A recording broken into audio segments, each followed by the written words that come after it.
You stop the pill, you're ready to get pregnant, and it's not happening as fast as you thought. Now you're wondering, am I ovulating? Is my timing off? Do I need to do something more? Or am I heading into fertility challenges? In today's episode, I'm breaking down what's actually happening in your body after birth control, why things might be taking longer, and the exact steps to stop guessing and start moving forward. If you want answers and you don't want to waste months figuring this out, this episode is for you.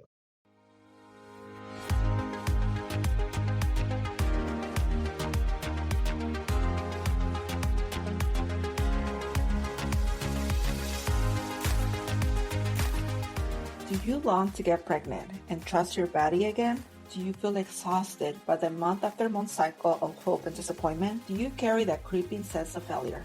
The fear that your body just isn't working the way that it should? If so, I'm so glad that you're here, my friend. Hi, I'm Mariana, a wife, mom, and a fertility care practitioner. After years of confusion and heartache, I learned how to understand my cycle with clarity and move towards pregnancy naturally by following a real system instead of guessing. This is Fertile Window Lab. If you're ready for real clarity about your cycle, a simple method that works, and less pressure from predictions, alarms, and fertility gymnastics, sit down the sticks, pop in your earbuds, and let's make sense of your fertility together.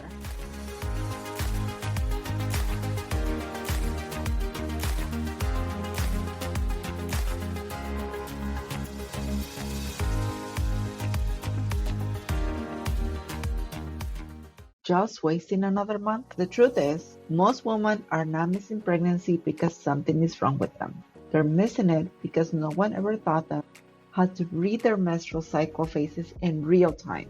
And without that, you're guessing ovulation symptoms, timing blind, and hoping. That's not strategy. You want clarity. Instead of another month of uncertainty, join my email list. If this feels personal already, it's because it is. I have lived so many of the same challenges my clients are facing right now. I know what it is like to feel in the dark with your own body and to wonder what no one is telling you. And that's why I share my story, not for sympathy, but for hope. Today, I have 5 living children, and my youngest was conceived at the age of 40.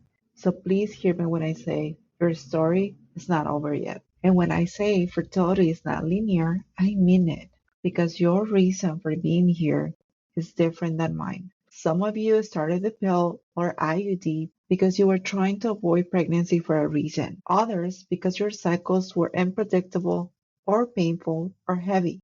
Some for acne, for regulation, for control, or simply because it was offered to you as a solution for whatever your body was expressing at that time. There are many reasons why women end up here, and all of them are important. I want to start this conversation in a very real place because my story didn't begin with trying to get pregnant. It began in fear. I was dealing with constant, heavy bleeding. At one point, 3 weeks straight. It was exhausting, confusing, and honestly scary. I say yes to everything, the pill, the patch, and an IUD. Not all at once initially, but eventually I found myself cycling through and even combining methods trying to stop something that wouldn't stop. Each one seemed to work for a few days, and then the bleeding will come right back. I did the tests, ultrasounds, pap smear, and at one point, abnormal cells showed up, which added another layer of concern.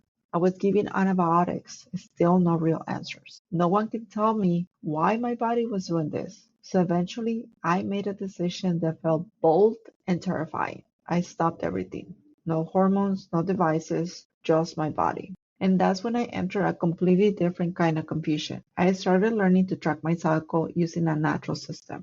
And instead of clarity, I saw chaos. There was no pattern, cycles stretched beyond 60 days, constant spotting, unusual discharge that I didn't understand, trips to the pharmacy just to get tests to get some kind of direction.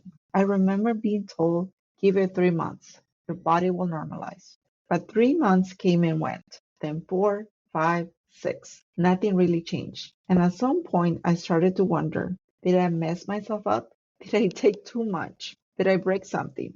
It actually took close to a full year before my cycles started to resemble any kind of rhythm. And around that time, I remember a coworker who had a very different but equally eye-opening experience. She had removed an implant, next Nexplanon, because she wanted another baby.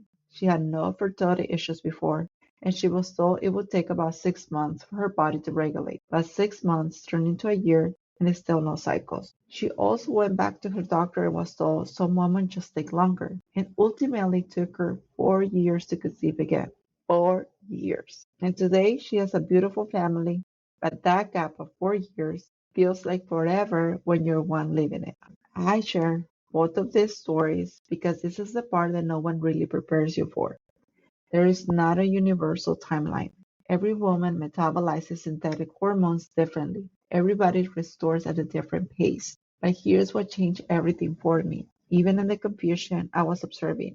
And because I was observing, I started noticing patterns I would have completely missed otherwise. What once felt random, frustrating symptoms started becoming information, and that confusion turned into awareness, and eventually in confidence.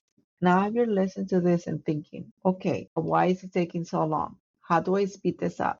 You're not alone. I want you to stay with me because I want to show you what exactly to focus on so you don't keep losing time guessing. Here's the truth.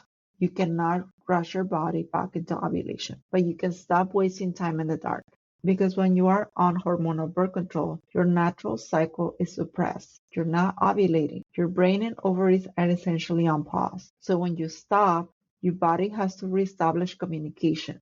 Your brain signals your ovaries start responding, and your hormones start coordinating again. That doesn't always happen immediately. For some women, ovulation returns quickly. For others, it takes months. And for some, the pill was masking underlying issues that are now finally visible. So yes, irregular cycles at first can be normal. But here's the line most women don't understand. Irregular with signs of progress, that can be part of the process. Irregular with no ovulation, long cycles, constant spotting, or confusion month after month, that's a signal. And this is where most women lose time. They wait, they hope, they guess. They assume ovulation is happening and try to time it right. But if ovulation isn't happening, there is nothing to time. And every cycle you don't understand what your body's doing is another cycle that you cannot fully use. So the better question is not, how do I speed this up? Is, how do I understand what my body's doing right now? Because once you have that clarity, everything is going to change. You're going to stop guessing, you're going to start making informed decisions, and you move forward with direction instead of delay. Let's talk about something most women are never clearly told. Hormonal birth control doesn't regulate your cycle, it replaces it. It works by suppressing ovulation. So, while it may look like things are regular, your body isn't actually practicing a natural, healthy cycle. It's operating under an override. So, when you come off, your body doesn't just pick up where it left off, it has to relearn to function. And if you originally started the pill to manage something like irregular cycles, heavy bleeding, or pain, that issue likely wasn't resolved. It was suppressed. So now your body isn't just getting back into normal, it's revealing what has been there all along. And this is the part that most women skipped, which is why months later they're told IVF is their next step, without fully understanding what their body was doing in the first place. This isn't about feeling fear. This is about not skipping the step that actually gives your body the best chance to work well. So instead of staying in the loop, I want to shift you into action because there are a few things you can focus on right now that can actually move this forward. First, stop guessing and start reading your body. If you want to get pregnant, you need to know if and when your body is actually ovulating or when your fertile window is truly happening. Because after the pill, your cycle is not predictable yet. Ovulation might be delayed, inconsistent, or not happening at all. If you don't know that, you can be trying every month without even hitting a real opportunity for pregnancy. So instead of relying on apps, averages, start observing your body signs, especially cervical mucus. This is your body's real-time communication system. When you learn to read it, your timing becomes accurate. Second, what was suppressed or resurfaced? If you started the pill to manage the symptoms, because unresolved imbalances can delay ovulation, affect hormone quality, and extend the time that it takes to conceive. And this is also what I hear often. I just don't want to go straight to IVF. And this is important because addressing this pattern early is one of the ways you can reduce the chances of feeling like that is your only option, not by rushing. And if you're listening to me and you're thinking, that's me, I don't know if I'm ovulating, I don't know if my timing is right, and I'm tired of guessing. Let's make this simple for you. You don't need more information. You need clarity on your body. And this is exactly why I created my fertility clarity call. In just 1 hour, I walk you through your cycle patterns, your timing, so you can actually understand what your body is doing and whether you're on the right track. If you're ready to stop guessing and start moving forward with clarity, I walk with you through it. The link is in the show notes. Third, support your body while it recalibrates. This is more important than most women realize. Because if your body is under chronic stress, depleted, or inflamed, it will prioritize survival over reproduction. So this is an extra. It directly impacts whether your body feels safe enough to ovulate well. Start simple. Sleep, nourishment, stress. Even the small shifts that support your nervous system can make a difference. For some women, tools like an infrared sauna can support relaxation, circulation, and a detox. But the goal isn't to do everything at once. It's to create an environment where your body can function well again. So if you have stopped the pill and you're waiting for things to regulate, don't stay there too long because your body's already communicating. The question is, are you reading it? Start observing your cycle now, not when you feel frustrated, not months from now. And if you want to figure this out faster, you know where to find me. I'll see you in the next episode. I'm my mama's little fertility helper. If this episode has helped you or if you feel a little more hopeful, leave a review. She'll love it. Hi, DTC Warrior. I hope you enjoyed today's episode. If so, please leave a 5-star written review on Apple Podcasts. It truly helps to get this show into ears of more women who need it. And be sure to sign up for my weekly encouragement, tips, and insights straight to your inbox. I promise to keep it practical, hopeful, and faith-friendly. All right, I'm off to tacos, chocolate, and chart my cycle. I'll meet you back here next week. Bye.